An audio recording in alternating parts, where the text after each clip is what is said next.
MoShiach Era in the Footsteps of the Messiah, based on the writings of the Gaon of Vilna, Volumes 1 and 2, help accelerate the MoShiach Era by unraveling the riddle of the twin messiahs, the Josephic and Davidic messiahs, according to the secret teachings of the Gaon of Vilna. The twin messiahs only over the last few decades the formerly obscure and enigmatic Jewish tradition of the Josephic messiah MoShiach Ben-YoSef has become known to the public. In the overall picture, however, and certainly with its plethora of ornate details, this fundamental teaching continues to remain unknown. At best, Judaism's secret doctrine of the Josephic messiah, as elaborated in the Kabbalah, is very confusing, even being subject to misuse and gross distortion. One should be prepared, as the explanation presented here of the Messiah has little to do with the Christian and Western cultural understanding. Yet, this phenomenon is precisely so. Hiddenness and unrecognizability are part of the essence of the Josephic Messiah. He is a master of the art of disguise. This is also the Torah's intention in the verse.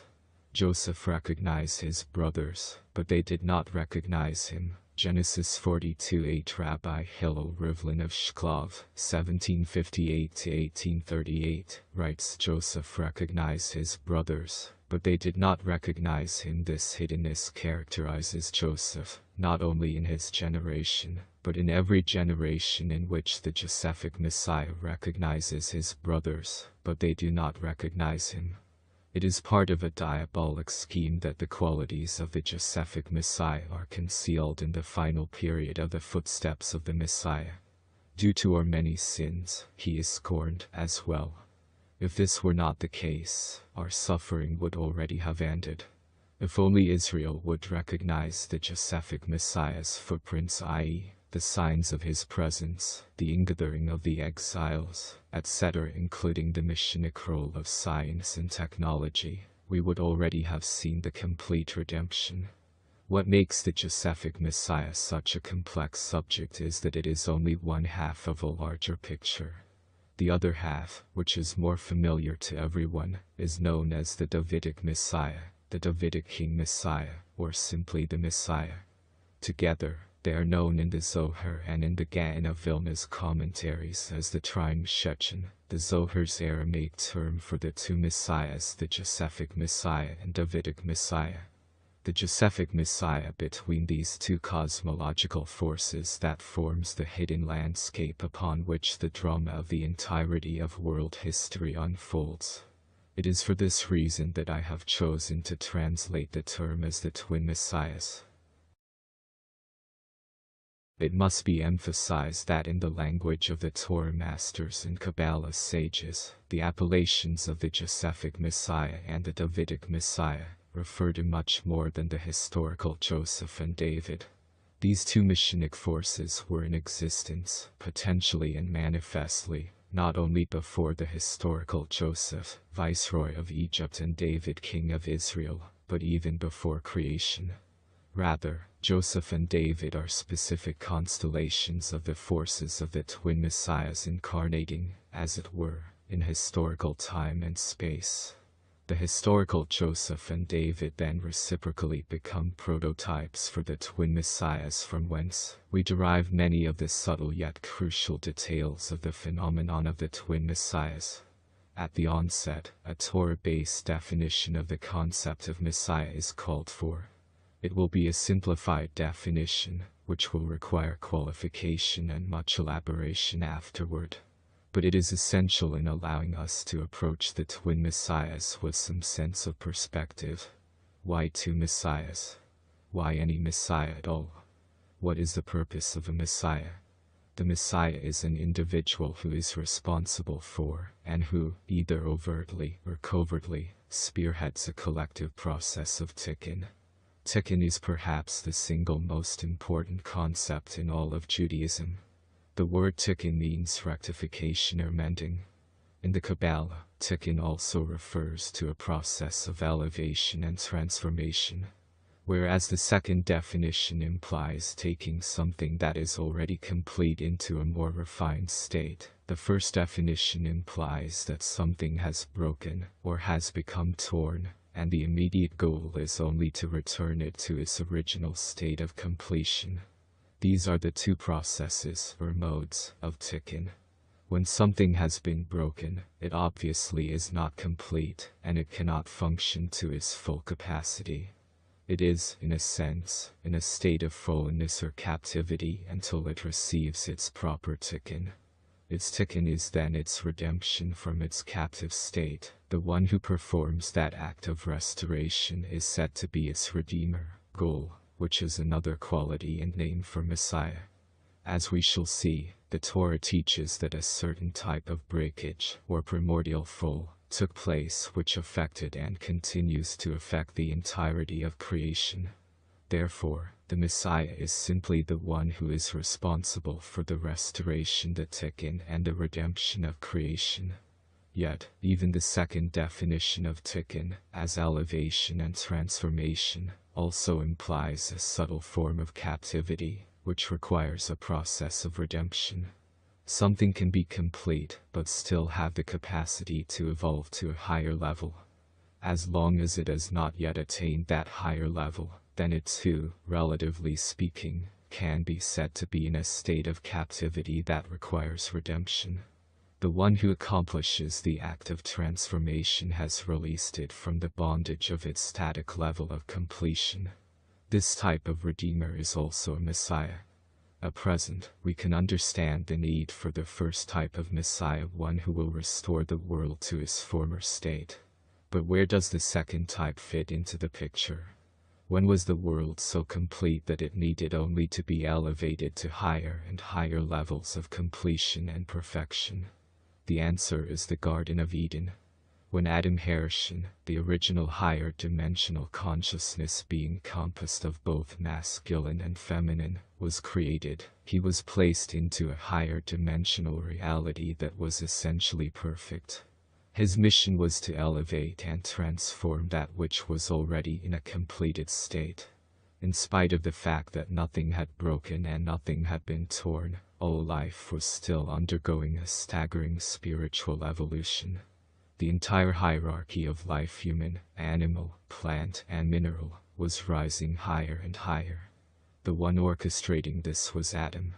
Even in the original utopian description of the Garden of Eden, Adam was life's redeemer and the world Messiah. After the proverbial eating from the higher dimensional fruit of the tree of knowledge of duality, reality and Adam's mission radically changed. The fall of man was a cosmic shattering and an existential rip that reverberated throughout the entire fabric of creation.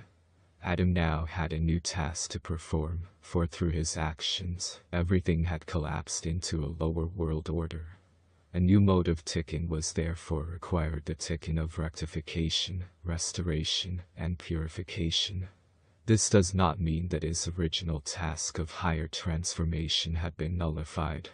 It only means that until he mends that which has been torn asunder, his original task gets delayed a while. In the end, he must and will return to complete it as well. Thus, Adam, presently wearing the form of world humanity, is now 2 steps removed from God's true intent.